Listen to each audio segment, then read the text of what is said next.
Good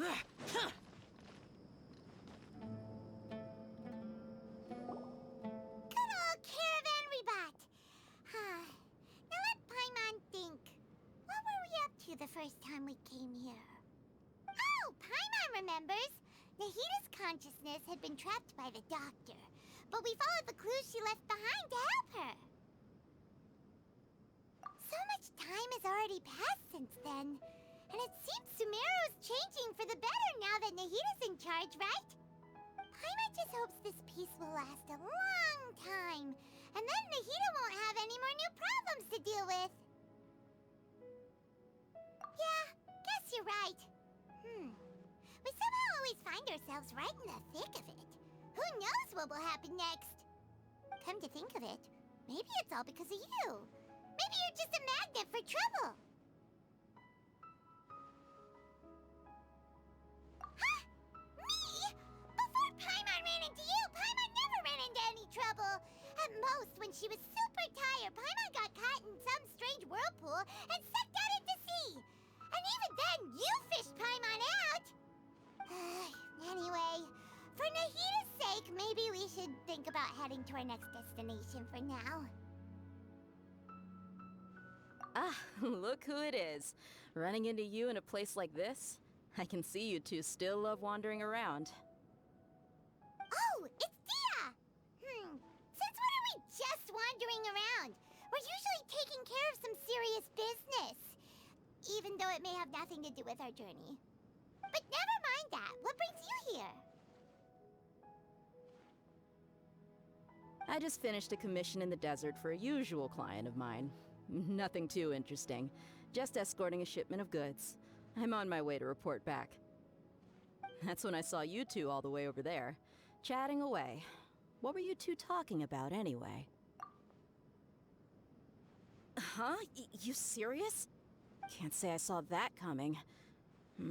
But you are travelers after all. I guess you'd never stay for too long in one place. Bumping into you like this will become a rarity. I'm starting to feel sad just thinking about it. Hey, how about I gather a few mercs to escort you two? What do you say? Thanks, but no need. Oh, Paimon had no clue you'd miss us so much. But don't worry, we'll come back to see everyone when we get a chance. Sounds good. All you need to do to get to Fontaine is cross this stretch of desert and navigate some waterways. Knowing you two, I'm sure it won't be anything you can't handle. So, when are you leaving?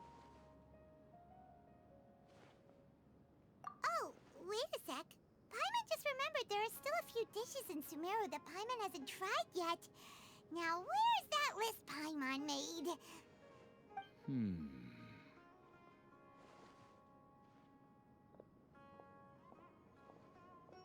I see. Guess you won't be needing a going-away party or anything. It's sad enough to see you go like this. Though, now that I think about it, Sumeru wouldn't be what it is today without you. Seems true heroes always prefer leaving quietly.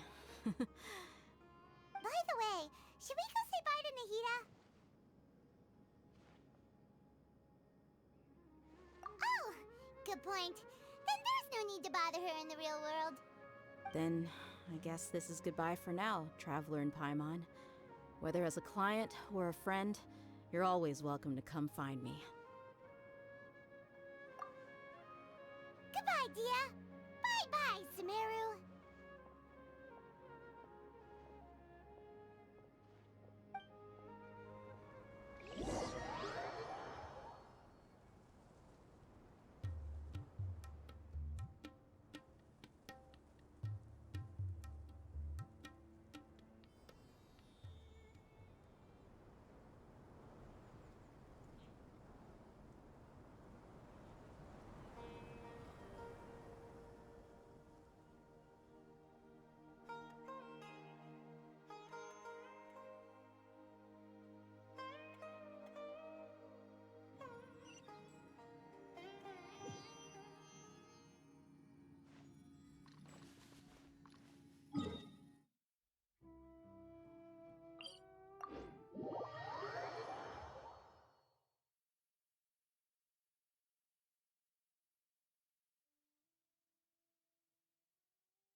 After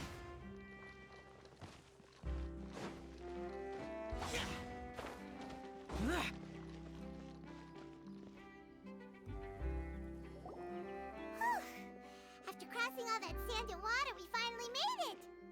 Oh, this must be Fontaine's port. Wow, everything looks so advanced in Fontaine. Paimon's heard that the industry here is extremely developed, and there are all kinds of unusual machines. Just seeing the sights as a tourist is nice, but maybe it would be better if we found something to do. What do you think? Good idea! Nahida gave us loads of useful information. Seeking out the Seven is probably still our best source for information at this point. Yeah, the more we can learn, the better. So, what do you think the Hydro Archon's like? Will we get along? Nahida said that she has a very unique personality, whatever that means. To learn about a nation's god, start with the nation's people. There seems to be some locals talking over there. Let's go see if we can join the party.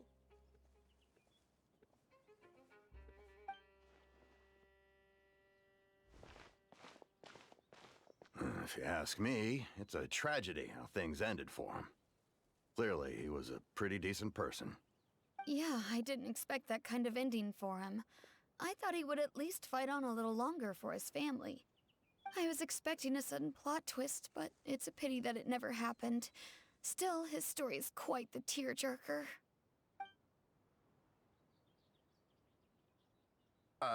Excuse me. Can I help you two? I couldn't help but notice you standing here listening. Hi. We're travelers new to Fontaine, and we had something we wanted to ask, but you seem to be really busy talking about some kind of play, so we didn't want to interrupt. Play? Oh, no. We're talking about something that really happened. In fact, it's a case that was just heard a few days ago. Really? Like, a real trial? But the way you were talking about it and the words you used just now made it sound like some kind of story. Well, good tales are often based on true stories, aren't they? And what you see in reality may also be someone deliberately putting on an act while harboring ulterior motives. Whether something is true or not simply isn't that important. The main thing is whether the story being acted out on the stage is splendid enough. Oh, but it looks like you're not from around here. You probably don't know that the Fontaine Court of Justice is called the Opera Epiclese, or more commonly known as just the Opera House. But, shouldn't court cases be treated a little more seriously than that? Not to question Fontaine's way of doing things, it's just that putting someone on trial is usually a very serious thing. No worries. Other visitors to Fontaine have wondered the same thing. You could say that we just don't want to waste the moving stories behind those cases. And as for your worries about whether the cases are treated with due reverence, we have the absolutely just and honorable Chief Justice Neuvillette, as well as the Oratrice Mécanique d'Analyse Cardinal, a machine created by the Archon. Between the machine and the Chief Justice, false charges and injustice are a thing of the past now. Oratrice? Is it some kind of machine, too? Oh, Paimon's curious. We should check it out if we get the chance. Wait, Paimon almost forgot to ask you our question. Do you know what we should do if we want to meet the Hydro Archon? Oh, that's easy. Just go to the Opera House. Lady Farina practically lives there. You could definitely say it's her biggest passion. Huh. I think what they mean is that they wish to speak with the Archon personally. In that case, I'm afraid it's going to be a tad more difficult. You'll have to make an appointment well in advance, and it'll depend on whether or not she has any time slots available. Huh.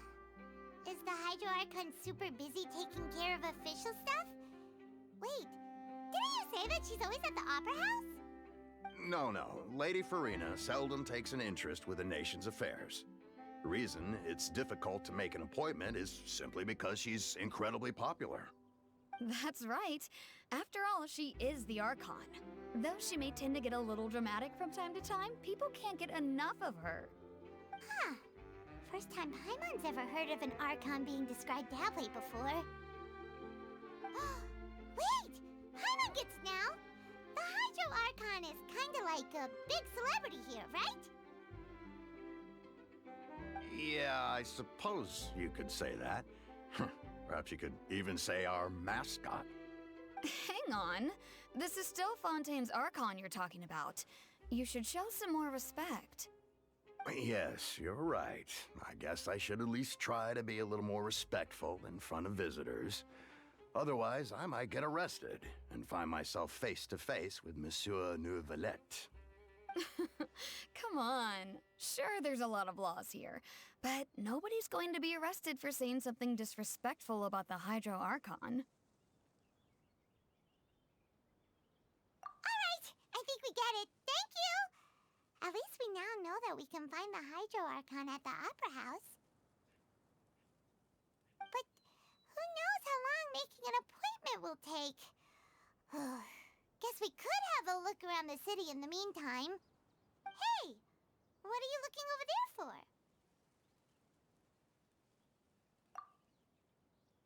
Huh. Maybe something's the matter. She isn't going to jump into the water, is she? Maybe we better go check on her.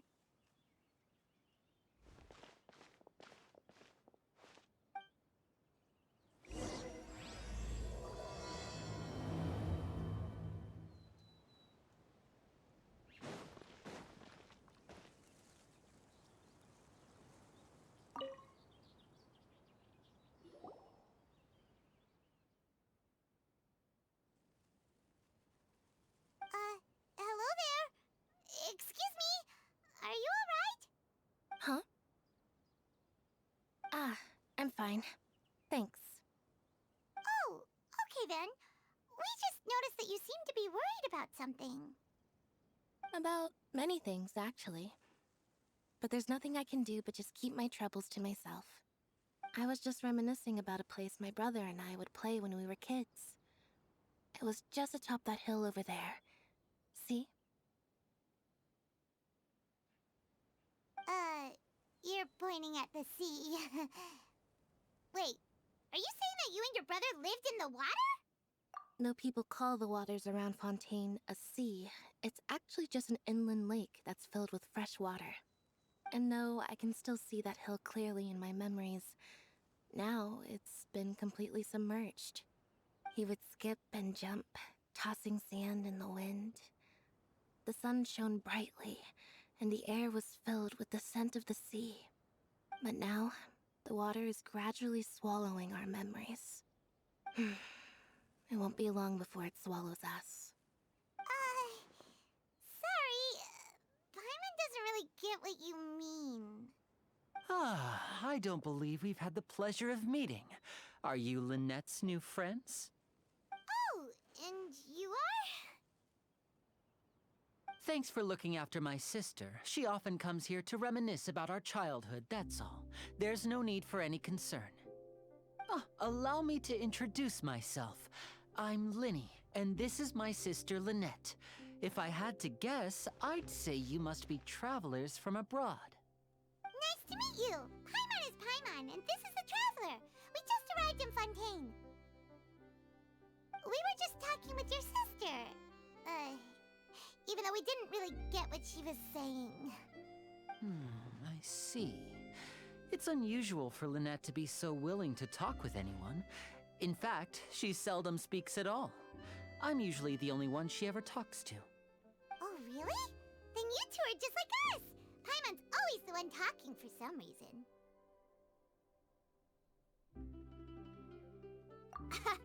So that's how you think it is? I also think my brother can be too talkative at times. Seems you were right, Paimon. We are quite similar. So, what did Lynette mean just now when she said that the water is engulfing your memories, and that it won't be long before it engulfs you too? Oh, that. It's from a prophecy that's been circulating in Fontaine for some time now. Well, I suppose prophecy isn't exactly the right word, because that implies a certain amount of uncertainty. There's no doubt about what's happening in Fontaine now. Where to begin?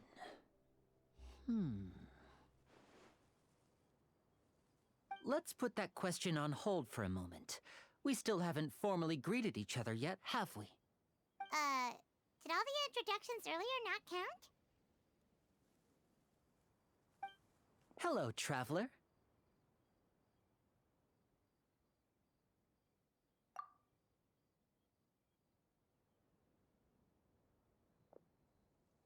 And hello, Paimon.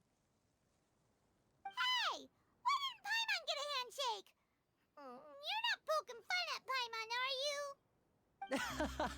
Please, don't take offense. Just consider it a sort of etiquette we have here in Fontaine when making new friends. You should remember it. It might prove useful. Oh, all right then. Well, Paimon's just happy to have a local friend now. By the way, we were just getting ready to go to the Opera House to meet the Hydro Archon. Would you be able to show us the way? So you're going to see Lady Farina? No problem at all. In fact, I was planning to go to the Opera House later myself. I'll gladly take you once I finish things here. Please, follow me.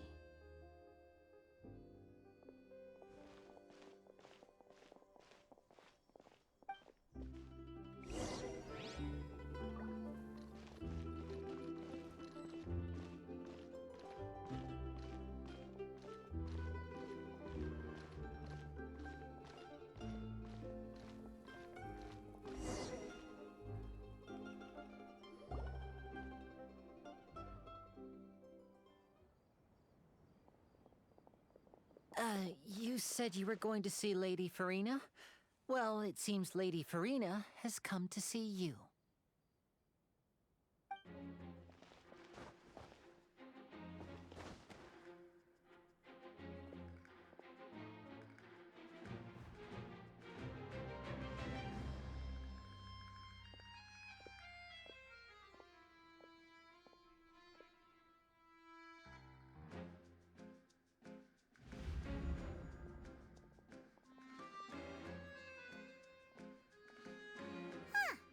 So, she's the Hydro Archon?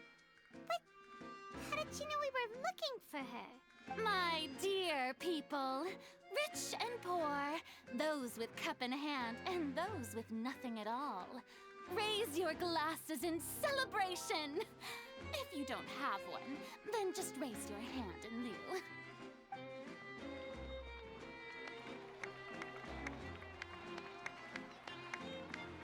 As you can all see, two unfamiliar travelers have arrived in our nation. Come, let us make a toast in honor of this traveler and his companion, who have journeyed here from distant lands.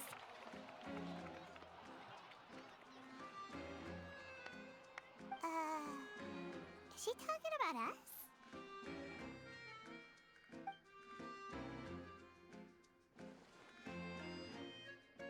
I've long heard of the turmoil and chaos you've left in your wake as you visited other nations. But I welcome you nevertheless. No, I have come to receive you personally. Fear is for insignificant cowards. I am a god, and I will never entertain the notion of such meaningless wariness. You can be rest assured. I see clearly your sincerity. Of course, seeking an audience with me is the most sensible thing to do. It will allow you to truly behold my power and witness my authority. Intelligent people always gather under the correct banner.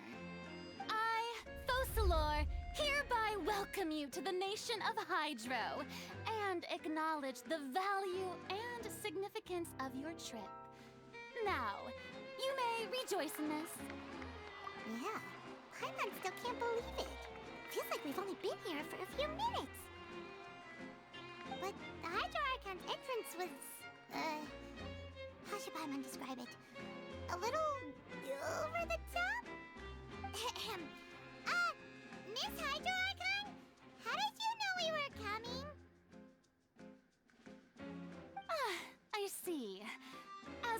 outlanders, you inevitably lack even some of the most basic understanding.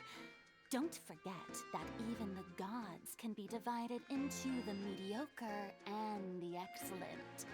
I suppose it's only natural for you to be awestruck by my abilities.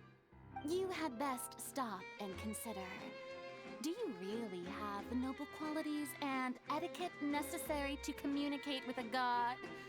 All it takes is a flick of my finger for me to know everything about you. Whoa. Talk about sounding high and mighty. Oh? What's with these looks? Perhaps the welcoming ceremony still isn't enough? What else should I say then? Is she waiting for us to start talking? Wow, I didn't expect to see Lady Farina here. What a surprise! Wait, does this mean they're the legendary blonde traveler? How did I not notice before? Hey, what's all the commotion? Oh, is that Lady Farina? Is there some kind of drama going on? Of course. That's the blonde traveler. The one all those stories are about. Lady Farina came here to personally see him. Oh, I bet this is gonna be the duel of the century. Ooh, I've got to see this. I knew Lady Farina would never disappoint.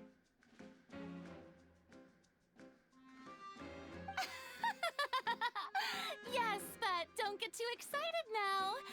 My dear believers and spectators alike tend to get quite rowdy, and despite the noise, I've come to tolerate all their ruckus.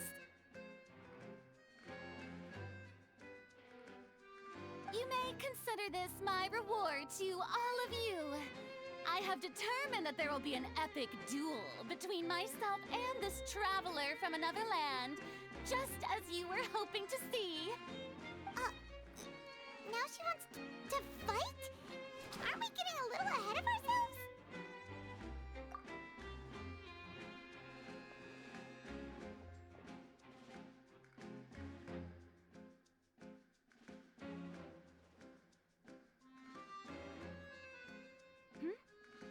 Are you not afraid? Might I remind you that this is a duel against the divine? What are you trying to do, traveler? Provoking a god in front of her people? Stand down, Clorend. I admire his bravery. Few have the courage to draw their sword against a god. He is obviously a true warrior. Unfortunately, people nowadays only crave to be thrilled, and a mere duel will not slake their thirst for excitement. Huh. Yeah, she's right. Just a duel wouldn't be all that interesting. On Araneus, criminals are always requesting duels to defend their honor. They're getting a bit old, to tell the truth. You see. Then, as the god of justice, I shall face this traveler in another kind of duel. A duel in court! Whoa, all right! Now that'll be worth seeing! Right. This is Fontaine, after all. Such a grand opera house, it would be a pity not to use it. Why do you care so much about the crowd's reactions? Seems you've spent a little too much time in the opera house. Besides, how exactly do you plan to have a duel in court? You mean you're going to put us on trial? Oh, we have reason to put you on trial. It's obvious, isn't it? According to Fontaine law, no one is permitted to release any flying objects within Fontaine city limits during the first 3 days of each month. You are clearly guilty of violating this law, no? Oh, so that's what they've done wrong. That's our Lady Farina. No one knows the laws of Fontaine like she does. You call that obvious? What kind of law is that? Wait, flying object? You mean Paimon? Precisely! Now, if you two you have no objections, then in the name of the Hydro Archon, I order your arrest. My apologies, Lady Farina. I don't mean to spoil the fun, but if you would allow me to interject, I don't think that Paimon here meets the definition of a flying object. You tell her, Linny! Finally someone who's not crazy. How could anyone call Paimon a flying object? Ah, great magician Linny, my beloved citizen. I'll permit you to object, but how exactly do you plan to prove your claim? As a magician who just rained on your parade, I naturally should shoulder the responsibility of saving the show. So, with such an audience gathered here, allow me to perform a trick for everyone.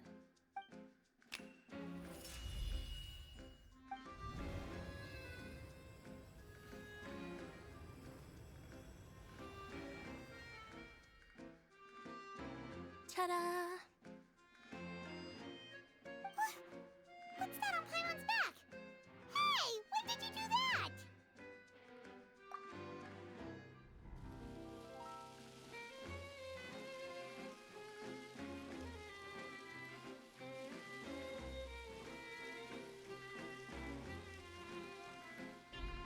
There.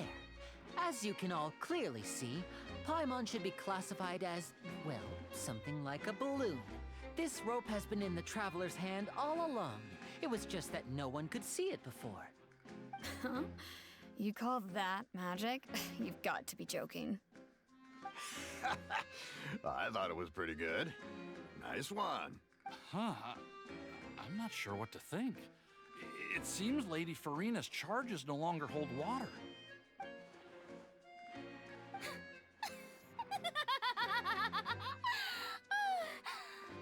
Amusing. Very amusing, Linny. Just the sort of unexpected twist that I enjoy. With you here, today's performance can finally be called complete. Performance? You see all this as a performance? In which case, consider the matter of your trial resolved. The god of justice will not bring charges against an innocent person. But when there are valid grounds, I will not only judge travelers from abroad, but even the gods of other lands. I look forward to seeing your upcoming performance at the Opera House, Mr. Linny and Miss Lynette. That's enough for now. Toodaloo!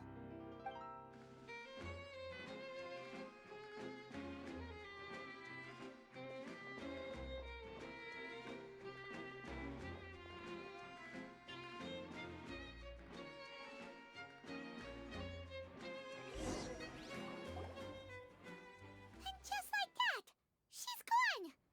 Well, that's the most unpredictable Archon Paimon's ever seen. We never even had a chance to ask her anything. But that's a problem for future Paimon. That whole scene just now was really... Don't mention it. I just happened to remember that there was such a law, so I did a little preparation, just in case. I didn't think it would actually come in handy. So, now do you see what kind of god Lady Farina is? She can be a bit confusing at times, but she is still amenable to reason. Anyway, Paimon had no idea you were a magician, Linny. It sounded like you'll be performing at the Opera House, right? I just know a few simple tricks I use to make a living. Lynette is my assistant.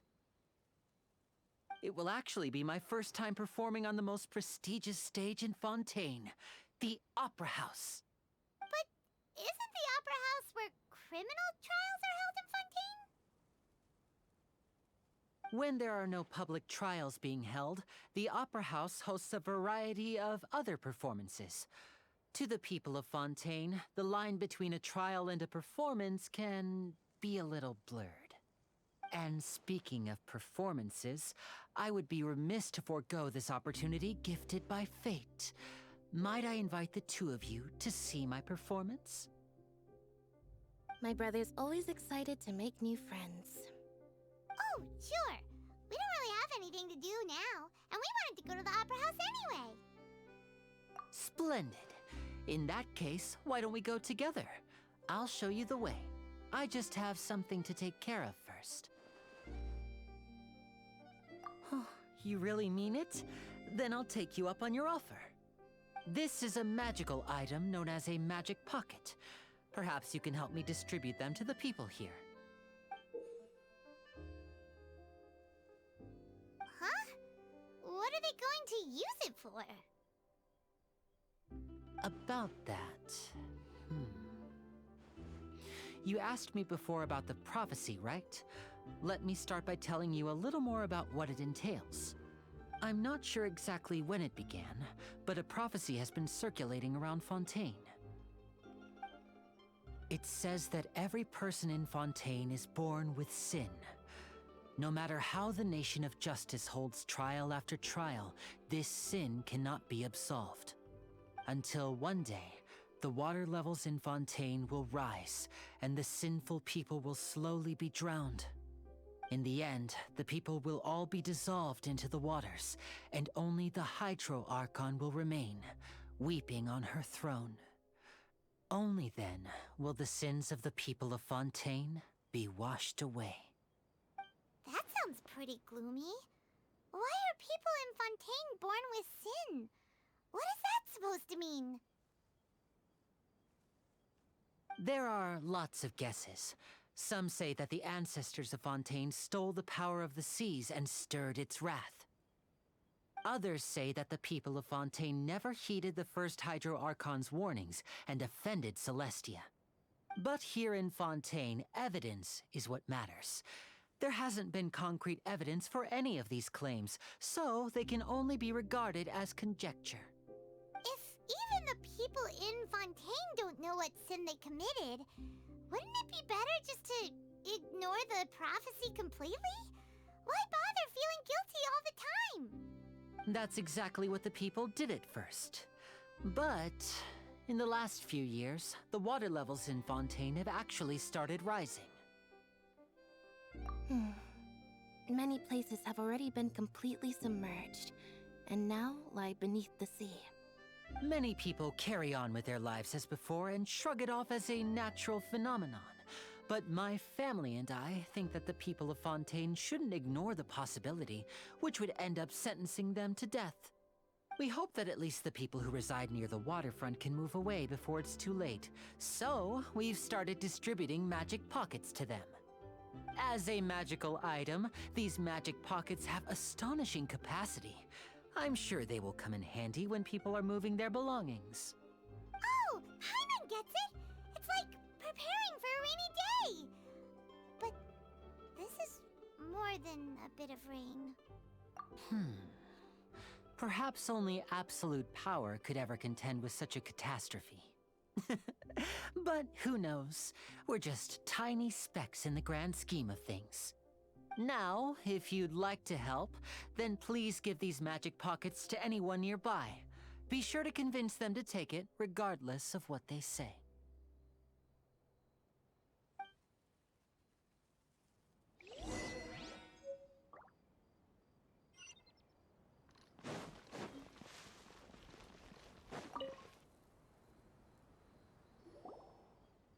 So you're the blonde traveler that everyone's been talking about. My apologies for not recognizing you earlier. Oh, a magic pocket? Seems you really thought of everything. I guess it's better to prepare for the worst and hope for the best. Thanks. Please, also thank the magician on my behalf when you get the chance.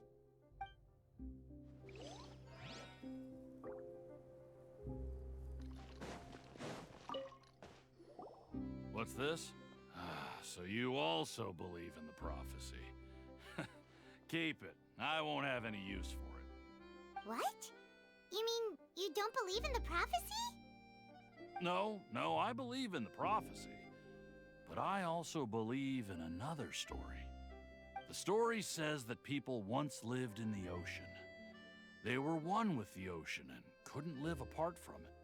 But as time wore on, people desired to live on land and developed blood vessels, encapsulating the sea within their bodies. Thus could people set foot on land.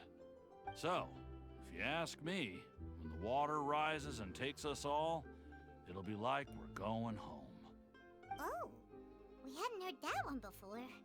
But people can't live underwater. They'll die. You should probably still take it. All right, I'll take it.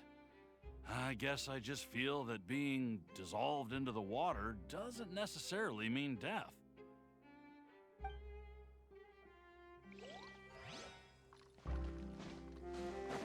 Useless!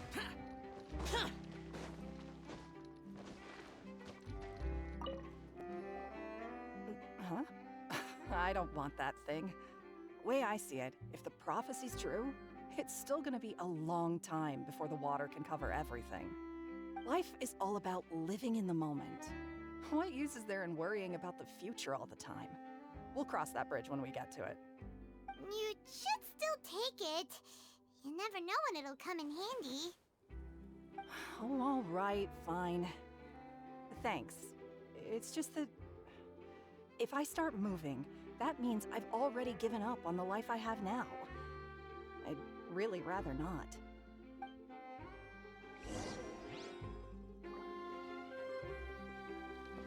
I can't wait to give her my gift. Oh, you already handed out all of the magic pockets? That was fast. So, what did people have to say? I bet you heard some, interesting opinions. Yes, but that will change once disaster strikes. I know they'll change their minds, so it's only right to help them prepare. Is there anything else you need to do before we leave? Yes, one last thing. I have the magic pockets made by a workshop in the court of Fontaine. Since we're out and about, I was thinking about bringing him some more materials. So, you want to collect materials? Just tell us what the materials look like and we'll help. Many hands make light work. Oh, that would be much appreciated. We'll need some Romaritime flowers. I remember seeing them near the waterfront on the east side of the harbor.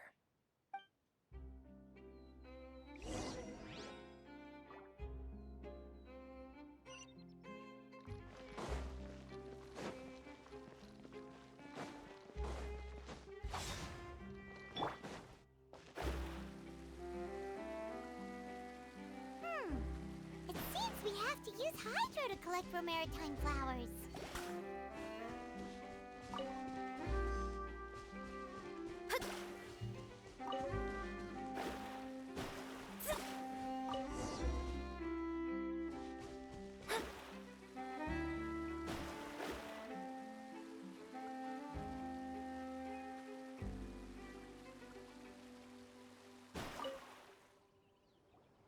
You made quick work of that. I can tell you're an experienced traveler. I've also finished collecting a few here. Maybe next time you'll feel like helping too, Lynette. No way. I'm in power-saving mode today. Otherwise, I fear I may not have any energy left for the performance at the Opera House. Fine. Though the performance is still a long way off. Now that we're finished here, we should get ready to head back to the court of Fontaine. So, we're going to the court of Fontaine before we head to the Opera House? Good. Paimon wants a tour of Fontaine's largest city and try...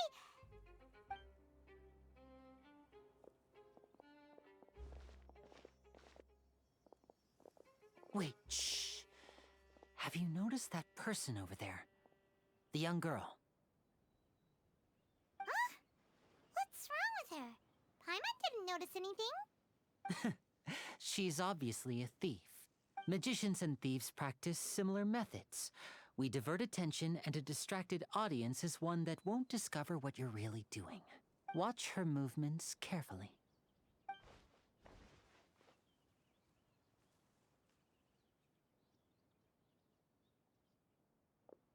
Oh, he's right! Shh, keep your voice down. We need to think of a way to catch her, but it seems she's very alert. Perhaps we should split up. You two can ride the lift over there and wait up top. I bet that'll be her escape route if she tries to run. All right, let's go.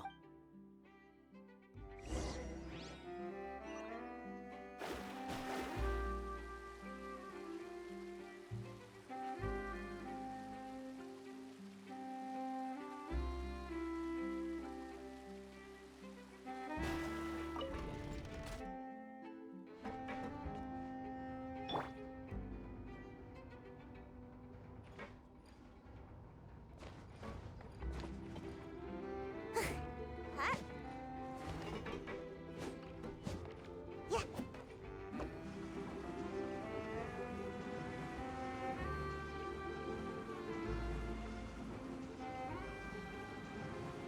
Can't touch me. Cha. Ha.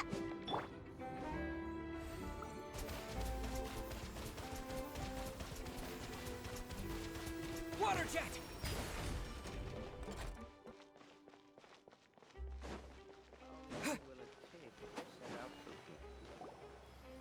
This is the spot where Linny wanted us to wait.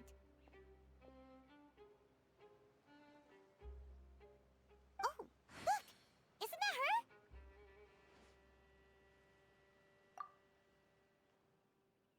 Oh no! Did she notice us? She started running the other direction! What should we do? Should we chase her?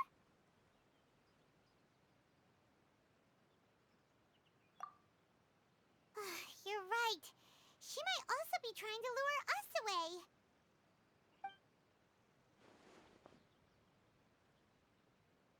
Nothing's happened for a while now. Paimon wonders if Linny caught the thief. Yeah, let's go.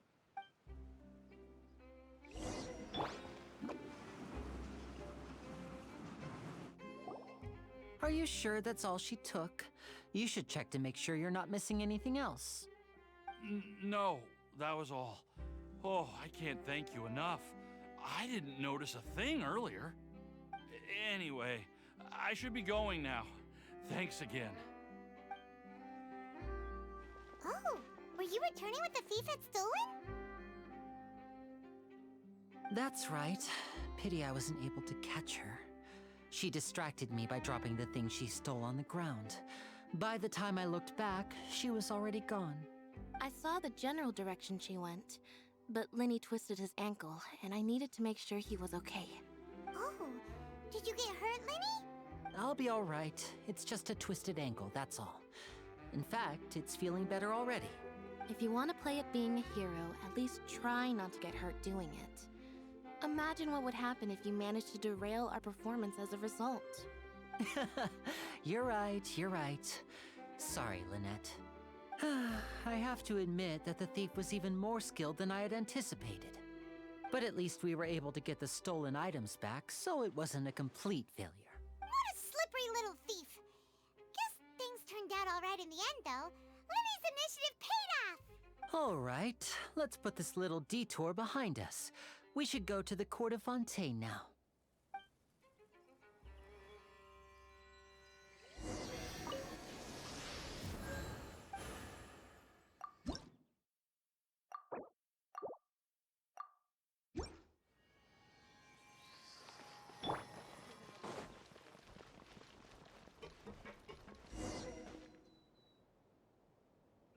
The lighting was perfect when I took these photos.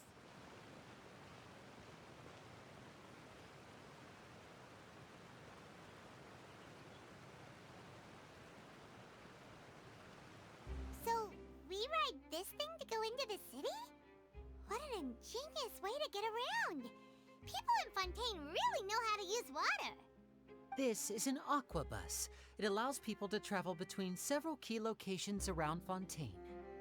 It's pretty convenient, but the ride can become a little dull after a while. The scenery is always the same. That's why it's better to travel with friends. So you mean it's still boring even when I'm riding with you? No, that's not what I meant. It's just that, well, you don't really talk that much. Besides, it doesn't really feel like a real trip when it's just the two of us. It's the same as being at home. Whatever. Guess that's what it's like to be an older brother. It's about time for us to leave. Let's get on board.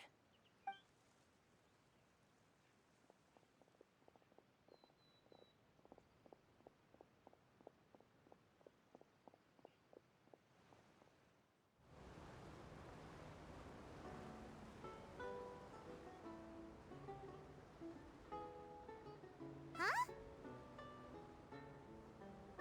What? Traveler! Paimon! Charlotte! Oh, I never guessed I'd bump into you all riding the Aquabus. In the story of my life, this is big news. What are you doing in Fontaine? I didn't hear anything about you paying us a visit. Yeah, it's quite the coincidence, but as travelers, we're always on the move. It's not surprising that nobody knew we were coming. Though we still have no idea how the Hydro Archon knew about us. Oh, let Paimon introduce you to our new friends! Oh, no need for introductions, Paimon. I would recognize the great magician Linny and his assistant Lynette anywhere. I wouldn't be much of a reporter if I didn't know who they were. It's a pleasure to meet you. I'm Charlotte, a reporter for the Steambird. Nice to meet you. From the Steambird, huh? We've often relied on your paper to promote our performances. It's an honor to meet you. Now that everyone knows each other, Fontaine suddenly doesn't feel like such an unfamiliar place. So, what have you been up to lately, Charlotte? Any big news? Not too much. When there isn't any breaking news, I mainly cover the trials at the Opera House.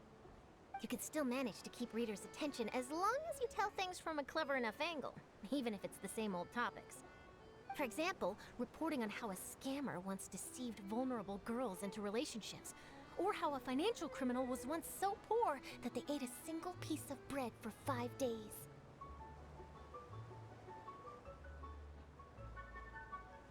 Ah, you're right. Seems you know me pretty well.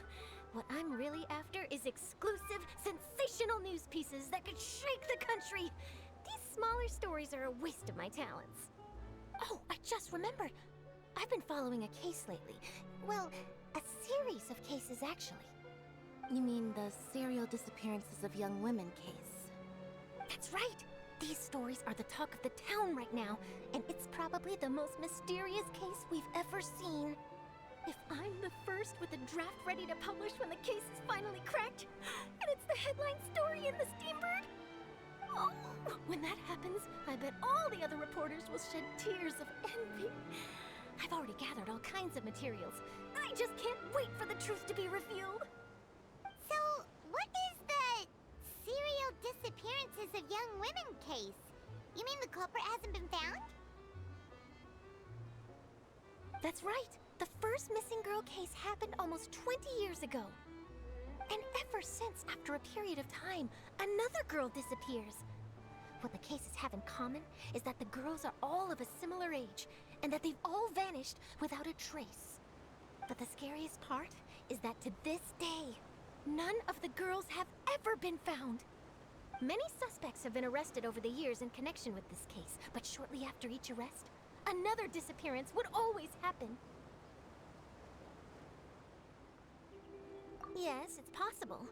But either way, I believe that every case has some precise truth behind it, waiting to be exposed.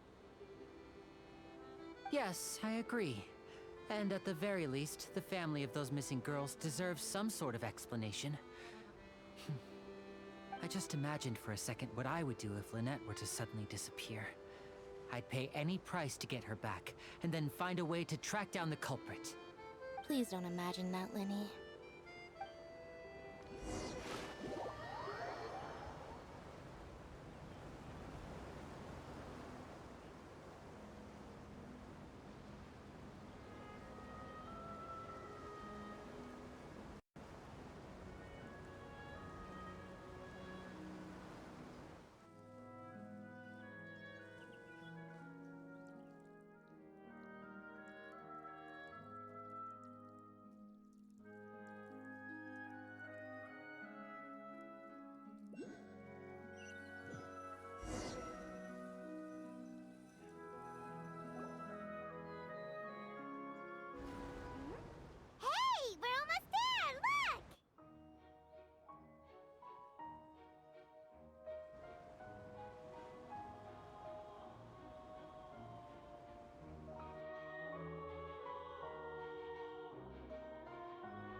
Well, I really enjoyed chatting with you. Life should be full of pleasant little surprises like this. Yeah, us as well. The ride went by too quickly. Ah, I have an interview to get to. I should get going before I'm late. Okay, Paimon hopes we can chat again soon, Charlotte. See ya! Bye now. Oh, be sure to stop by and see me at the Steambird when you have time. What a tough job. Always running around and interviewing everyone. Well, where should we go now? If you don't mind, how about we stop by my home first? Besides, Sure, we wouldn't mind at all. This city is so huge, Paimon wouldn't know where to start anyway.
this is our current abode. Ah, Fremine, you're home. Where did everyone else go? I have some new friends that I would like to introduce. Oh, they all just went out a moment ago. I see. Everyone is getting busier now that Father will be returning soon. I suppose that can't be helped. Allow me to introduce you to my little brother, Fremine. He is a phenomenal diver. Hello. Nice to meet you. Paimon is Paimon, and this is the Traveler. Oh, you sound very proud to have a diver as a brother, Linny.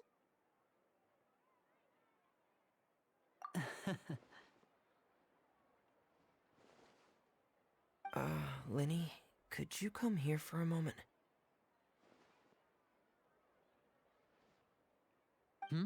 What is it, Fremine? Do you have something to tell me?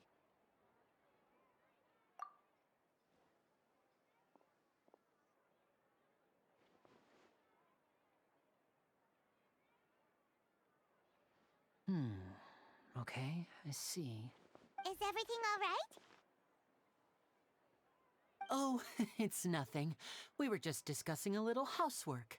Sorry for the interruption. Oh, before I forget, the Traveler and I collected more materials to make magic pockets. Were you able to get any, Fremine? Yes, I went diving and gathered lots of materials. I was about to give them to you. That's our Fremine, always quick with the underwater work. All right, I'll take these to the workshop.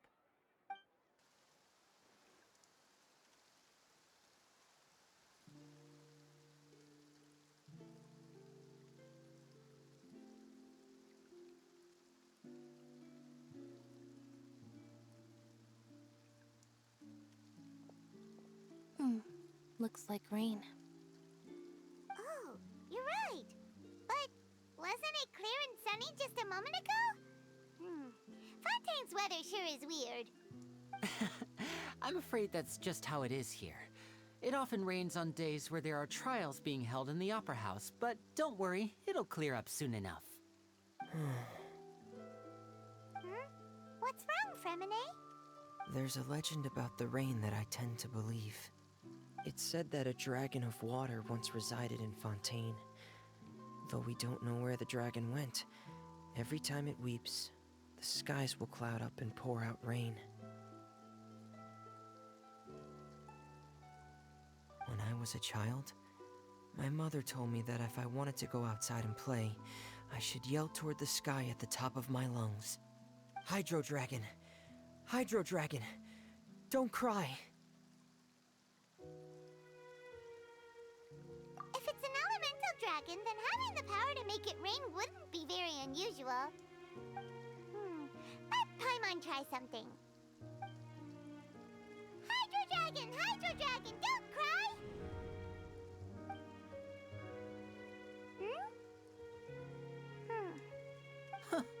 Doesn't seem to be of any use. It is just a legend after all. You know, you might be a more popular magician if you understood the concept of romanticism. Or could at least play along. Sorry. It might be because we've never met the Hydro Dragon. Perhaps it can't be comforted by the words of strangers.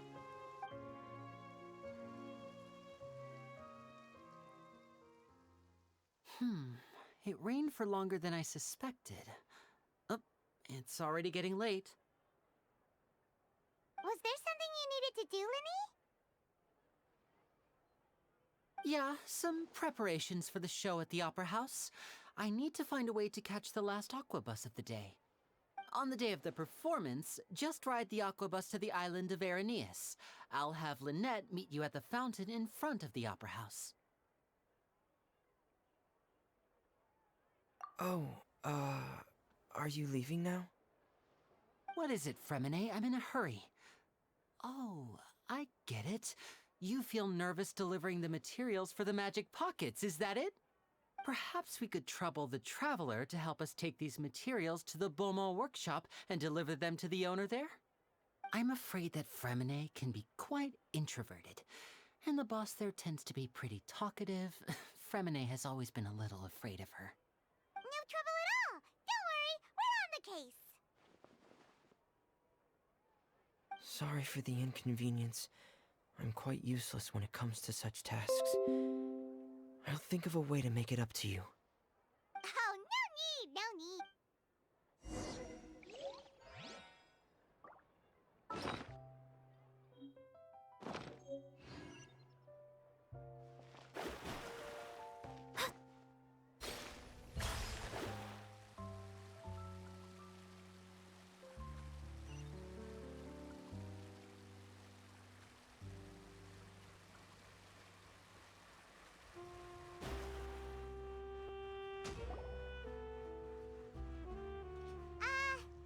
Hello? Is there anyone here? Oh, hello there. New customers? Looking to buy, or do you need something made? Or perhaps you're just looking for a chat with me. Oh no, we're just here to deliver some materials. Here they are. They're for making... what were they called again? Ah, these must be for magic pockets. I could tell right away. I've already made several orders worth now. No need. They've already prepaid several batches worth. When they told me what they'd be using them for, I even offered them a discount. But they insisted on paying the full amount, saying that I had a business to run. It seems both their hearts and their pockets are made of gold. Whoa. So, is Linny actually loaded? I can't say for sure, but who knows? Maybe there's good money to be made being a magician in Fontaine. Hey! Is this machine what you use to make stuff here? It looks really advanced. Why use your hands when a machine can do the work? It would be a waste not to use the latest technology, and wasting is a kind of crime. But where does a big machine like that get its power from? Well, it's a little complicated. I'm not sure I can put it in layman's terms for you. But basically, everything we usually use here in the city is powered by indemnitium. It's a type of energy that's produced from trials. Huh? How can trials produce energy? Well, I'm not completely sure of all the details myself, but basically, when a trial is in session, the Oratrice Mécanique d'Analyse Cardinale harvests people's belief in justice and converts it into energy to be used all around Fontaine. So that's what its other function is? Paimon heard that the Oratrice was created by the Archon to make judgments. But get it. How could something unreliable like people's beliefs be turned into a stable power source for these machines? Oh, yeah! So that means the Hydro Archon relies on the machine to take the energy created by belief and turn it into power for all of Fontaine, right? Even though I've never heard anyone really put it that way before, it sounds like it makes sense. Besides indemnitium, we have another type of energy called pneumosia. It isn't produced by the power of the Archon, but it is unstable by nature. Even now, it still cannot be widely used by civilians. I thought I'd find you hard at work, but here you are chatting the day away. Since you're already talking, I'm sure you wouldn't mind a few words with me. You again? Didn't I already promise you that I'd have the more I owe to Confrérie of Cabriere by next month? Why are you hounding me now? Yeah, but how do we know that you won't go running off by the end of this month? I want 50% today. Wait, no, 70%. Huh? You... Seems business isn't so great for the workshop. We've already finished our job and delivered the materials. Maybe now's a good time to leave? Hey, hold on! Before you go around trying to collect payments, why don't you settle your own debts first? If Confrérie of Cabriere wants to poach clients from Northland Bank, that's fine. But I'm afraid you still owe the bank a hefty sum of mora. So why don't we work things out between us first, before you get back to your little conversation here? You're from Northland Bank. But we said we'll pay everything we owe next month. Why are you hounding me now? Traveler, Paimon! I didn't think I'd run into you here in Fontaine. What are the chances? We're surprised to see you too! What are you doing here in Fontaine? You didn't want to stay in Snezhnaya? Long story short, I've already been in Fontaine for some time now, and honestly, things have been pretty boring. But it seems that fate brought our paths together today. Not only will I have some good friends here now, but ones who always seem to find trouble. Either way you look at it, it seems things are going to get a lot more interesting now. Pretty sure we'd want to avoid anything that you'd find interesting. Besides, our trip here has gone pretty well so far, right, Traveler?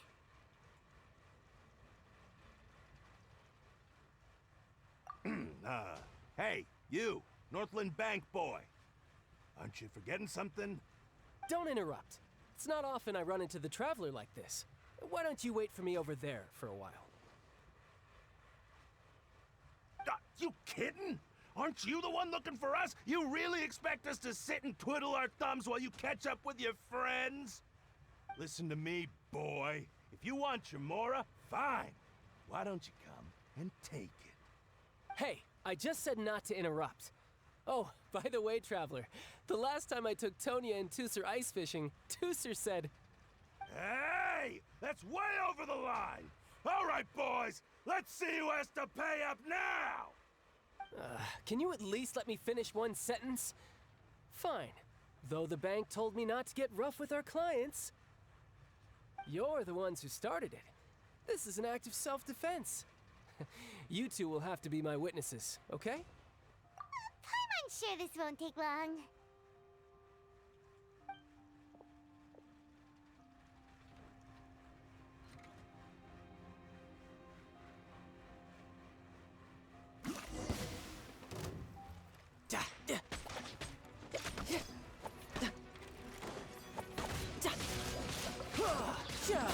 Shouldn't let your guard down.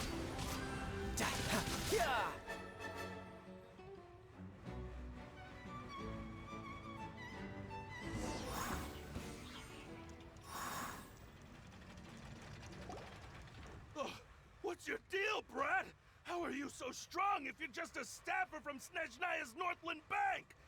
Wait, don't tell me you're...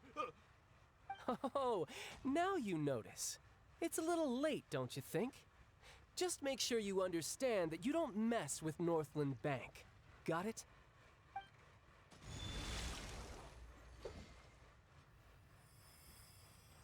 Huh? Now's my chance!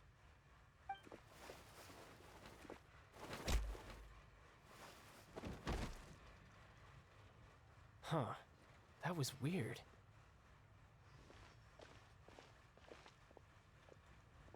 I'm not sure. It's as if I suddenly lost control of my hydro powers when I needed them. Maybe there's something wrong with my vision? Strange. How could that happen? First time Paimon's ever heard of someone losing control of their vision. Never mind. It doesn't matter. If I want to stay sharp, I shouldn't be relying too much on my vision anyway. Besides, I always have my delusion in case I need it. So what are you doing in Fontaine, child? And don't say it's work for Northland Bank. Well, I guess it's because I've been in a bad mood lately. Huh? What kind of reason is that? Wait, since when do you feel down about anything? I don't know. Maybe I still have a lot to learn about myself. But recently, there seems to be some sort of restless power stirring inside of me. And I don't know why, but every now and then I feel like I'm in a terrible mood. Maybe you losing control of your vision just now is connected with that power you're feeling inside. That is a possibility. I can't remember if I ever mentioned it before, but when I was 14, I fell into some unknown abyss. It was during that time I learned nearly all of my abilities. The one who took me under her wing and taught me was named Skirk. She was always quiet and very mysterious. Nobody knew where she came from or what she had been through, and she was always very strict when teaching me combat techniques. One time, I asked her why she was willing to take me on as an apprentice. From what I could make of her answer, it was because I had awakened it, and traces of it remained on me. She said that all my combat training would be useful in the future. But what is it? What did you awaken? She never explained that, but my guess is that it's related to a dream I saw when I had just fallen into that abyss. In my dream, I was in the deepest depths of the sea, and the boundless seabed was all around me. But in front of me appeared a whale that was so massive, I felt like I couldn't breathe. A whale? Oh, that sounds familiar! When we fought against you before, you summoned a... That's just an abstract form of a whale that I create using my elemental powers. It takes that shape because the scene I dreamt of the whale has always been stuck in my mind. I'll never forget it. So you used the whale as inspiration for one of your moves? Huh. Seems a little twisted to Paimon. So why don't you just go ask your master? Maybe she knows the answer. You make it sound so easy. Ever since the incident I experienced there, I've never stopped searching for Master Skirk and that unknown abyss. But it's been years now, and I've still found nothing. There isn't even a trace of the place where I remember falling into the abyss. Oh, it sounds like some kind of ghost story. Yeah, I'm out of leads at this point, but there's nothing more I can do. It seems that strange encounters in this world tend to be elusive like that. Oh, seems the time really flies when I'm talking with you. I just remembered I have somewhere else I need to be, so I should get going. What? More work for the Northland Bank? No, it's more of a personal appointment. Lately, I've been sparring with some of Fontaine's official champion duelists whenever I'm feeling bored. Official champion duelists? You mean it's their job to duel? Yep, in Fontaine, before a criminal goes to court, they're given one chance to defend their honor by requesting a duel with an official champion duelist. The champion duelists are all-powerful fighters selected from among the nation's best. And the duel itself is a no-holds-barred fight with no specified stopping point. So engaging in such a duel is regarded as a symbol of defending your honor. If a criminal manages to win the duel, they'll be acquitted. But if they lose, they'll have no choice but to stand trial. And the worst-case scenario is that you're simply killed in the duel. Though it's rumored that Fontaine has a death penalty, from what I can tell, no one has ever been officially sentenced to death. So really, the only people who opt to duel are those who have suffered a grave injustice in being accused, or those who greatly value their honor. Otherwise, why gamble with your life? So, do many people actually get out of their trials by winning the duel? Apparently, it's exceedingly rare for anyone to actually win. Fontaine probably enacted this system as a way to show that the nation respects the honor of its citizens. Besides, none of the champion duelists are to be trifled with, which is exactly why I was itching to face them as soon as I got to Fontaine. Apparently, the one I'm meeting today, Clorinde, is the strongest of the champion duelists. I had been asking her for some time before she finally agreed to face me today. Well, that's child for ya. Paimon feels like we heard that name somewhere before. Clorinde. Huh. Oh, before I forget, I want you to have this.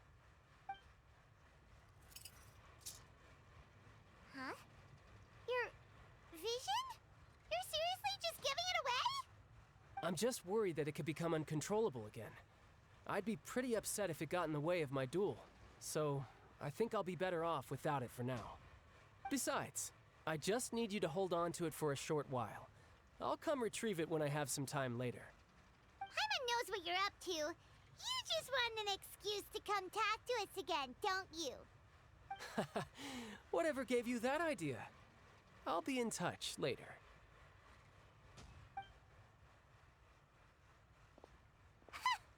That sneaky guy. He said he's been feeling down lately, but he seemed the same as ever to Paimon. Well, since we don't have much to do for now, we might as well walk around and see the city before Lenny's performance.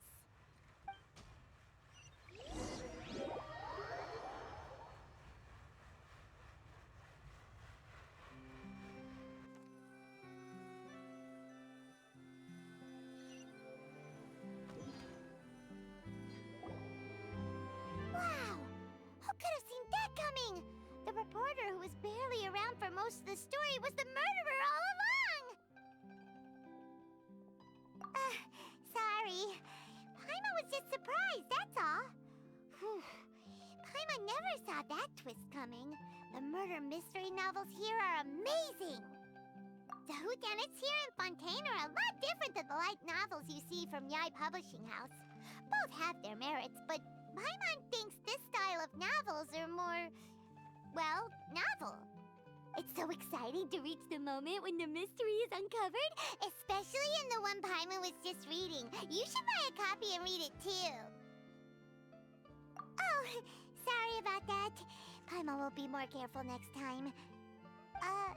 Hey, shouldn't we be heading to the Opera House to see Lenny's performance soon? It's almost time for the show to start, so we should get going. Lenny said that the Opera House is on Aranias, so let's go ride the Aquabus!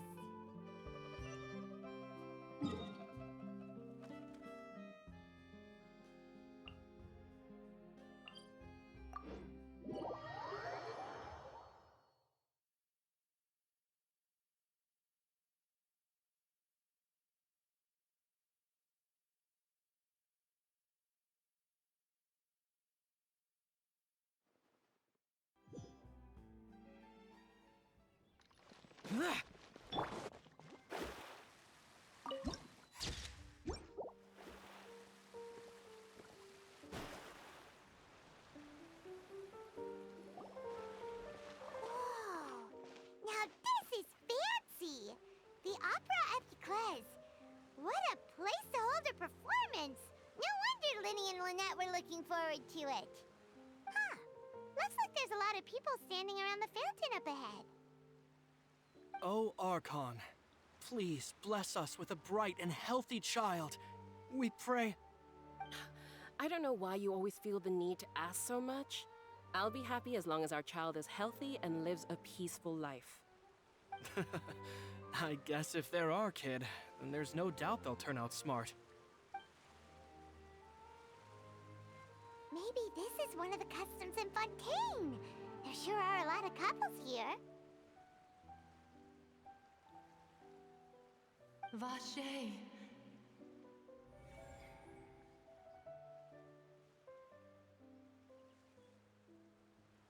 What's wrong? Vache. Vache. No, Paimon didn't say anything. Are you hearing things? Welcome to the Fountain of Lucine. All the water flowing through Fontaine converges here. It's customary for newlyweds to come here and wish for children. Ah! Lynette! You scared Paimon! When did you get here? Lenny asked me to wait here for you, remember? Right. What do you mean? There are a lot of people here right now. Hey, you're not trying to scare Paimon, are you? Besides, it's the middle of the day. It's not the time for eerie things. I see. I might be able to tell you something that could help explain the voice you heard. In fact, you might not be imagining things at all. I suspect that what you heard is a result of your hypersensitivity to the hydro element. Others in my family have had similar experiences. It's because of his sensitivity to the hydro element? But what would hearing a voice have to do with elemental power? When do you cry, Paimon? Wait, what? What does that have to do with anything? Just answer me. When do you cry?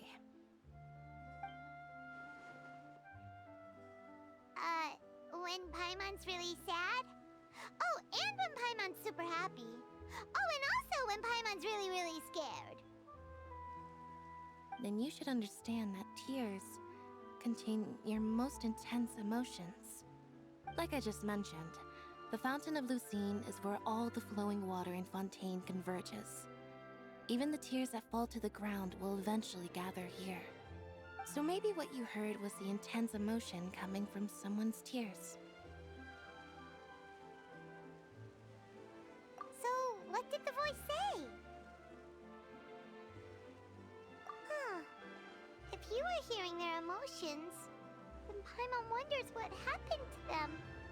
Rather than worrying about them, we should worry about my brother first. Don't let that calm look of his fool you. He tends to get pretty nervous just before a performance. So chatting with Lenny might help him relax a little before he goes on stage. Oh, right. That makes sense. Let's go in and see Lenny.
Ah, Traveler and Paimon. Good to see you. I knew you two would come. Are you kidding? We wouldn't miss it for the world. We've been looking forward to it. I can tell, judging by how early you've arrived. But you're actually right on time. The audience still hasn't started entering the venue yet, which means now is the perfect chance for us to take you to the best seats in the house. Wait just a moment. I'll fetch the tickets.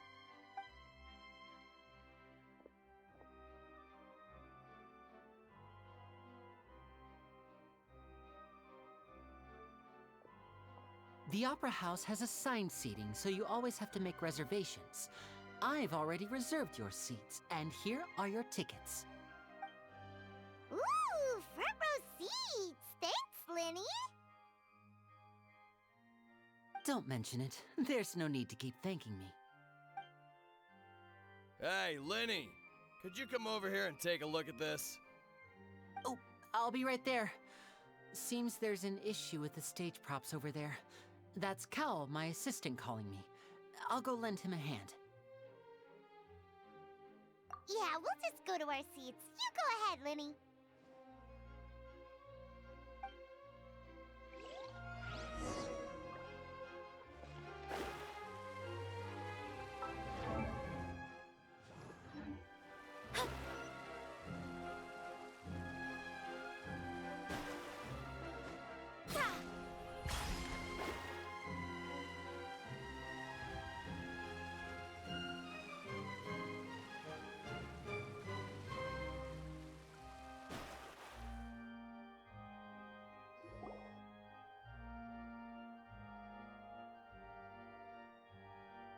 Oh, these should be our seats. Come on, let's sit down.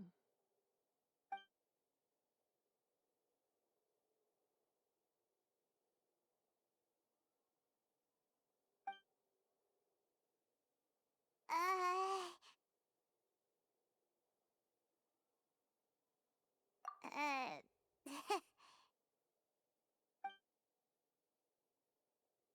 Hey, Traveler. Maybe we should strike up a conversation with the person next to us. Since we're sitting together and the rest of the place is practically empty still, it's kinda awkward if we don't say anything. Ah, you little... Of course you put this on Paimon! Excuse me, I did not realize you felt awkward. I am terribly sorry. I would be perfectly happy to chat with you if that is what you would like. Oh! So you heard all of that, did ya? Boy, you sure have good ears. Paimon thought she was keeping her voice down. Wait, that's not it. Paimon's... Sorry. Paimon's the one who was being rude, talking under her breath like that. So, let's talk, but, what should we talk about? Oh, Paimon's got it. You're also here early and sitting in the front. Are you a friend of Linny's, too? A friend, you say? Well, if Mr. Linney would like to be my friend, I would be more than happy to reciprocate. Oh, so you're not friends with Linny, then? Oh, this is getting more awkward by the second. Paimon nearly forgot to make her introduction. Nice to meet you. Paimon is Paimon, and this is the Traveler. We just arrived in Fontaine. It is an honor to meet you two. I have heard of your deeds across Tevat. And as required by proper etiquette, I will also introduce myself. Oh, Monsieur Nervillet, what an honor it is to have you here to see my show. Ah, Mr. Linney. I should say it is in fact an honor for me to see your performance in person. Wait, Nervillet? Could he be... Hmm? I saw you all chatting just now, but it seems you still don't know who Monsieur Nervillet is. Allow me to introduce you to Fontaine's Chief Justice. That seat is always reserved for him. It wouldn't be too much to say that he's the symbol of justice and honesty here in Fontaine. Whoa! Sorry for being so rude just now. Paimon had no idea you were such an important person. No offense taken. Being Chief Justice is merely what I do for work. Nearly every person has their usual reserved seat, so I'm not so special, really. And by the way, I should probably let you know, even though I would prefer not to. There's someone sitting up there in the VIP seats that has been striking a pose for quite a while now. I believe she is trying to give you a most elegant and impressive first impression. So I think you should take notice of her sooner rather than later. Otherwise...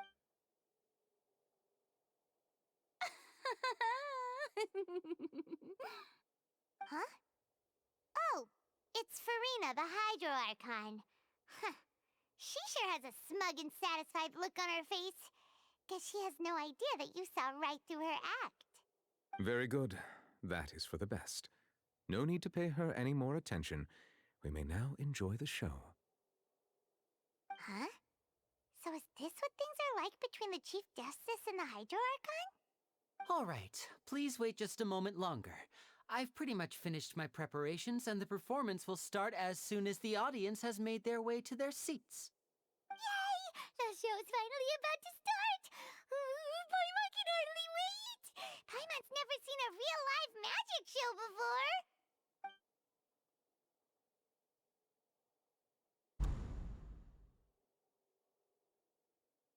Oh! They're dimming the lights! The show must be starting!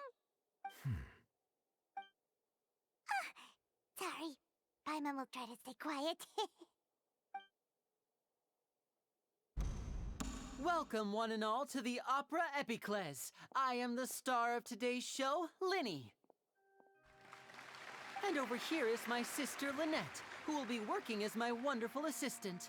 Please, let's give her a warm welcome. Hello, everyone. I know she may seem to be a little sleepy right now, but that's just a sign that she's nervous. Whatever.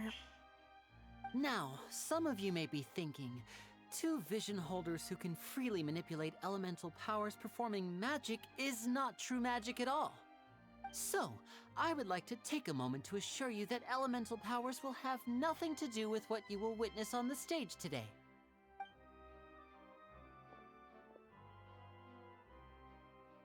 Both Lynette and myself have removed our visions for the show. That way, even the gods won't be able to help us. Oh, good point. That's what makes the show real magic.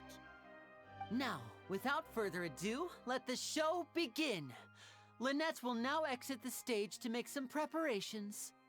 I know you might miss her, but don't worry. She'll be coming right back on stage momentarily. Perhaps in an unexpected way. I'm sure she'll be stealing the spotlight soon enough. Oh, and before I forget, there's one more thing I should say. You never know what can happen in the blink of an eye.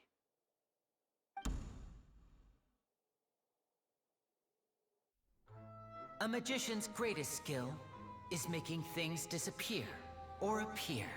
The possibilities are endless.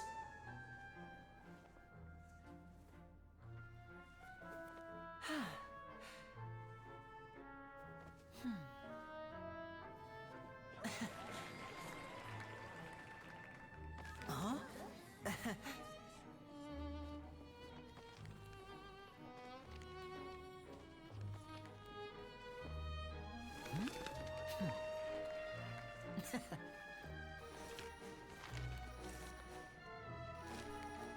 But this isn't what you came for.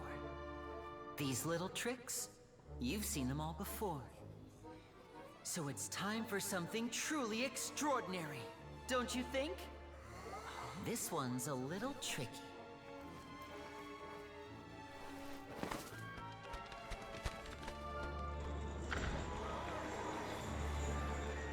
Using this water tank, I shall make my sister vanish completely, right before your very eyes.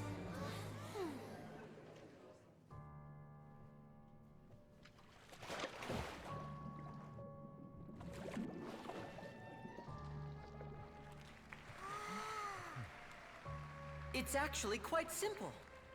She'll just turn into air bubbles and float right out of the top.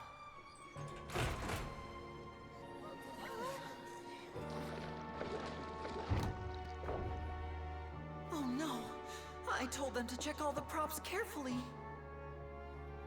With the lid on, even air can't escape. An amateur magician would be getting very nervous right around now. Luckily, it's me on stage, so let me show you what a true virtuoso can do.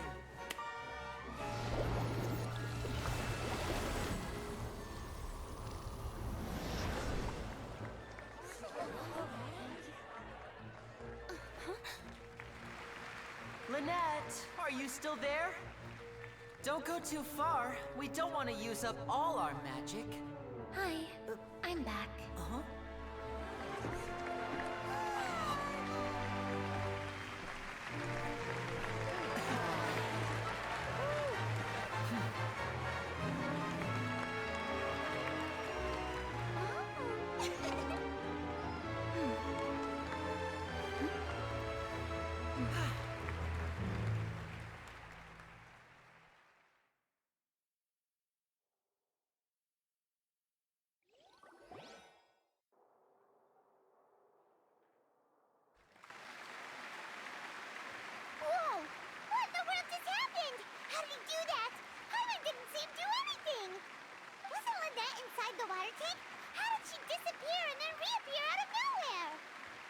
If we could see easily through his tricks, then that would mean that his skills are still lacking. To appreciate magic, you should focus on the show happening on stage, rather than getting caught up in trying to see that which has been intentionally hidden. Guess you're right. Paimon couldn't believe her eyes when Lynette reappeared. Amazing! Thank you, everyone. I'm glad you enjoyed that performance. But our magical journey has only just begun. I've prepared even more astonishing surprises for everyone here. The magic of transformation and disappearance can go far beyond what you've just seen. I'm sure many of you are thinking that escaping the water tank was impressive enough, but Lynette is still my assistant after all. In which case, I have ample time to make all necessary preparations.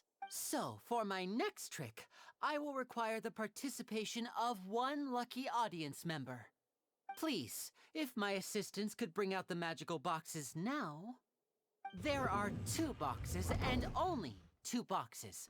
One is here, and one is there in the aisle among the audience. I'm sure many of our clever audience members have already guessed our next magic trick. A swap! Our lucky audience member and I will each enter a magic box. After 1 minute, we will each emerge from the opposite box. Now please, everyone pay very close attention to the box you see here. Don't give me any chance to make a move. Wow! How's he gonna do this? Hey, do you think this is all magic tricks, or does Lenny have actual superpowers? The lucky audience member will be generated by this random number selector. It selects numbers entirely at random. Even I don't know who will be chosen to participate. Now then, let's begin. Let me see. Oh, row 7, seat 3. Congratulations! You now have the chance to experience magic firsthand for an entire minute. Please, come forward. My assistant will take you beside the magic box. I'm sorry, it might be a little cramped inside, but no need to feel nervous. We've carefully arranged everything for you to be as comfortable as possible. You don't need to do anything, but no matter what strange things may happen, don't come out of the box. If the magic is interrupted, who knows where you might end up? You might even find yourself in the Fortress of Meripede. Oh, okay. All right. Before I enter the magic box, there is one more thing I need to ask the audience to do. Like this. 60, 59, 58. Just keep counting down. You can go a little faster or slower if you like. I won't be able to see anything in the pitch-black box, so I'll be relying on your voices to know when time is up. Oh, and no tricks now. If you quickly count from 60 in just 30 seconds, then I'll be in a tough spot. Ooh! Paimon kinda wants to count faster after hearing him say that! No, that won't do. I can see it in your eyes. You still can't be trusted.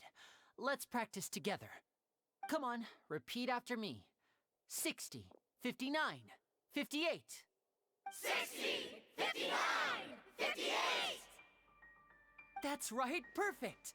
Keep it going. All right, I'll see you all on the other side once you've finished counting.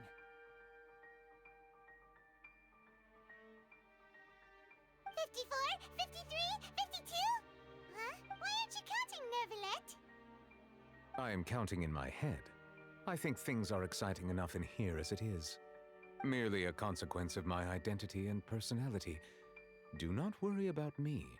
Just enjoy the show. Oh, all right. You look so serious that Paimon thought you might be feeling uncomfortable or something. 40, 39, 38! Mr. Linney, are you all right in there? Is everything ready? Yes, I'm fine. I'm just double-checking the direction of the magic. It would be a disaster if we get sent to the wrong places. For example, mid-air right above the audience. Even though he's saying that, Lenny doesn't seem nervous at all. What was that noise? Did you hear it too? not sure. Anyway, it doesn't seem like anyone's worried about it. 25! 24! 23! What's wrong, Mr. Linney? I can still hear you moving in there. I seem to have accidentally knocked over a decoration. I'm trying to fix it, but it's pitch black in here. I can't tell left from right. Never mind the decorations. There's no time for that. The show is what's important. No, that's unacceptable. I want my show to be perfect. Don't worry, we still have 20 seconds. Hear them counting? 19! 18! 17! It seems things aren't quite going as planned. I apologize, everyone. It feels like you're all starting to count faster, but that's all right. I know it can be tiring to do such a long countdown. 10 seconds and change is still plenty of time. 10! Almost there now. Whew. Swapping two people is harder work than you might think. Even a master magician like me can't guarantee I'll get it right the first time. Hey, wait! Is this the back one? I can't tell. They both look the same inside. Huh? No, that's not it. I'll try again. 7! Hey, slow down! Honestly! 5! 4! 3! Whoops! That doesn't count! 0!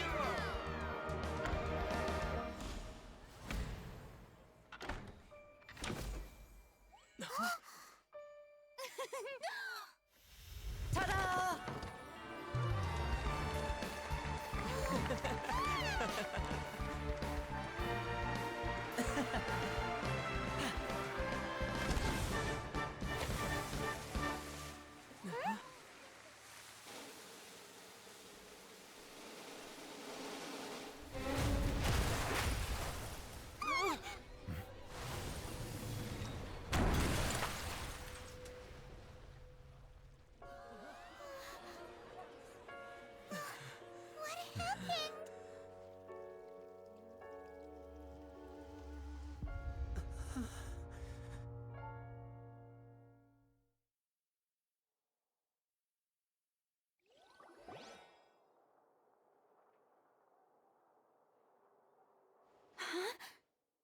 Is this part of the show? Mr. Linney, you're going to use magic to fix the stage now, right? What happened? Oh no. Maybe this isn't part of the show. The girl was still in that box, right? This performance is over. Medical staff with me. Guards, secure the scene and detain all the performers. Seal the exits. No one is allowed in or out at this time. Yes, that's right. If this was just an accident, then we must investigate the cause. But if this was all part of some scheme, then those accountable will not escape the judgment of the God of Justice. No need to be alarmed, you two. We'll get to the bottom of this soon enough.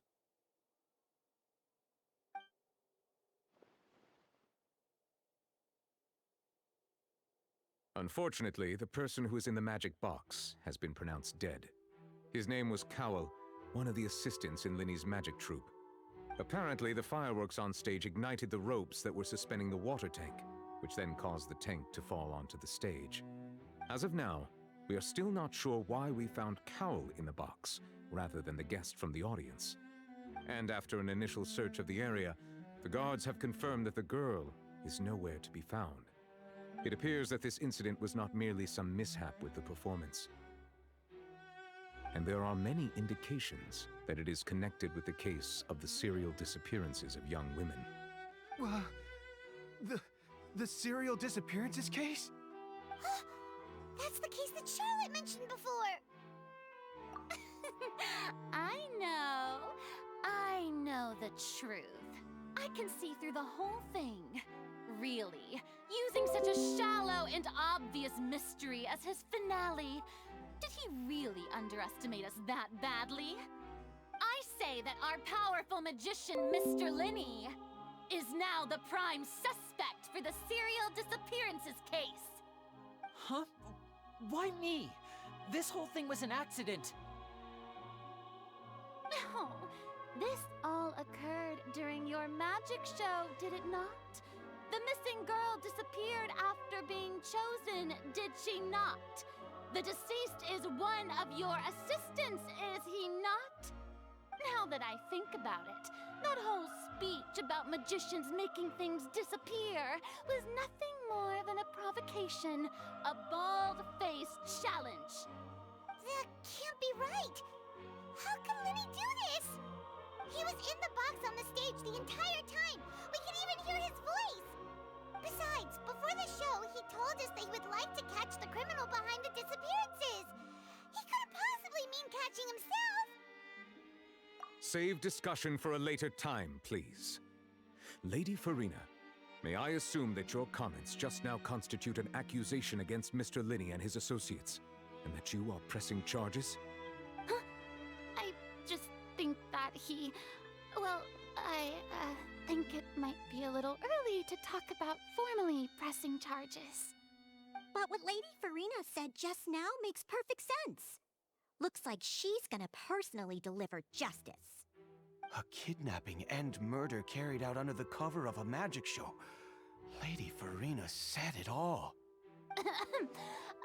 I mean, of course, my dear people. But what excites me even more than the obvious truth before our eyes is the opponent I'll be facing. That's right. I mean you, Traveler. You'll support Lenny, won't you? After all, he was the one who helped you the first time we met. Then there's no problem at all. You know, the Traveler and I already had a duel the first time we met. But with Lenny's help, our little duel ended in a draw. But draws really are the most boring possible outcome. So, no more draws. Between the two of us, there must be a clear winner and loser.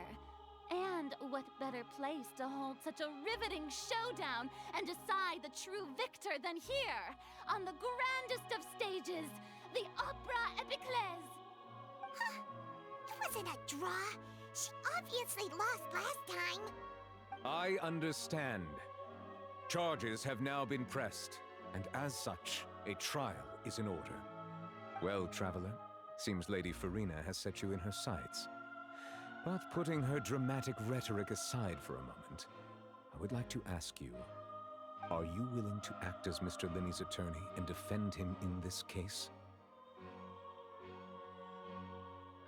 Very well. The trial will be held a day from now in the Opera House. Both sides may investigate the scene to build their cases and search for the truth.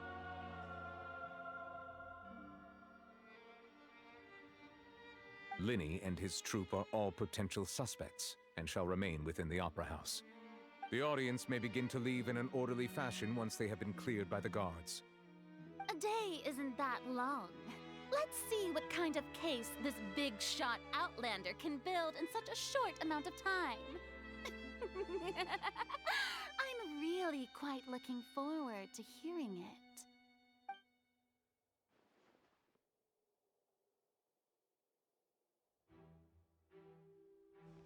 Lenny!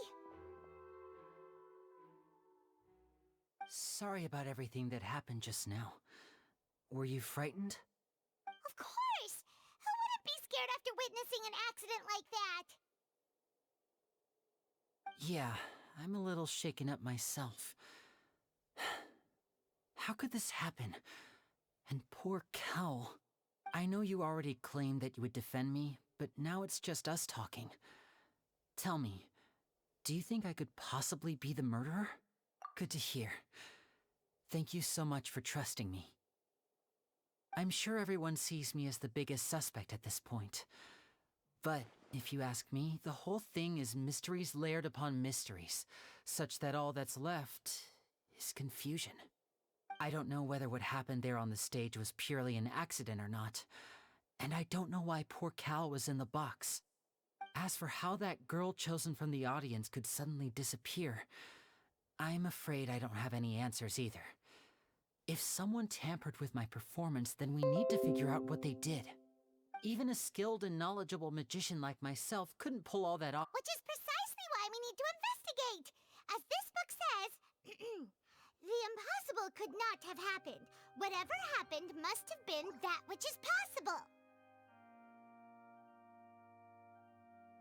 Paimon bought them when we were reading at the bookshop in the city earlier. Pretty cool, huh?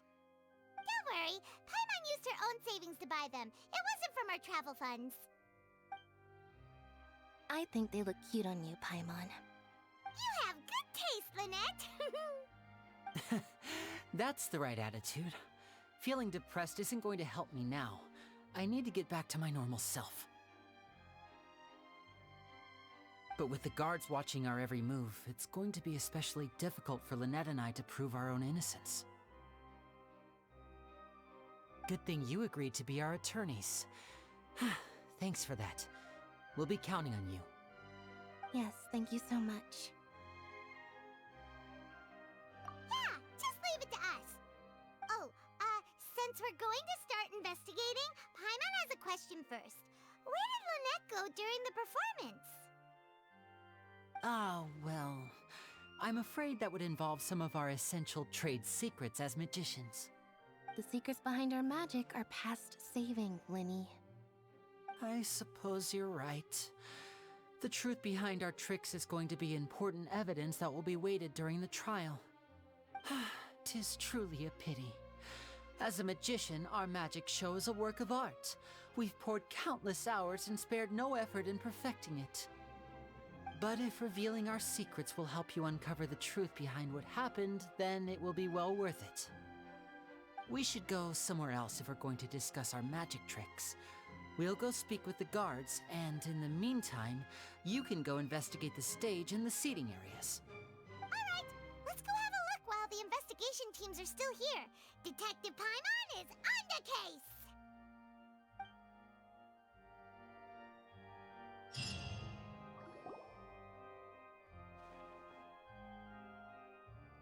Hello, officer. How's the investigation going?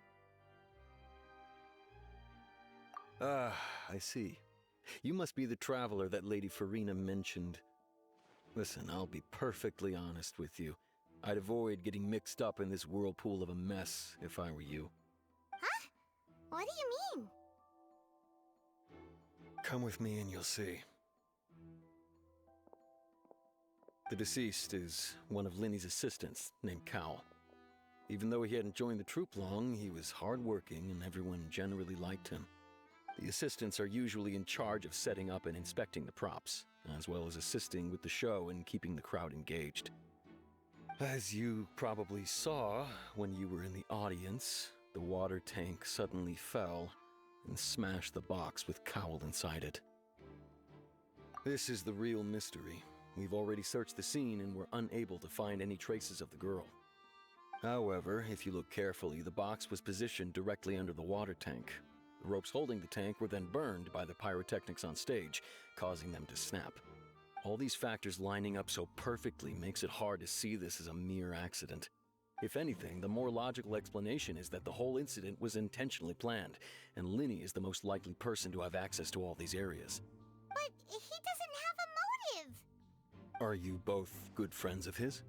Well, you can't say we're good friends, but we've known each other for a little while.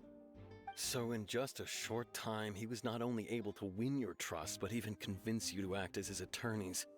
I know there's no such thing as magic. The real trick of a magician is holding the audience in the palm of their hand. I've seen a lot of cases, and I can tell you that people are the least reliable kind of evidence.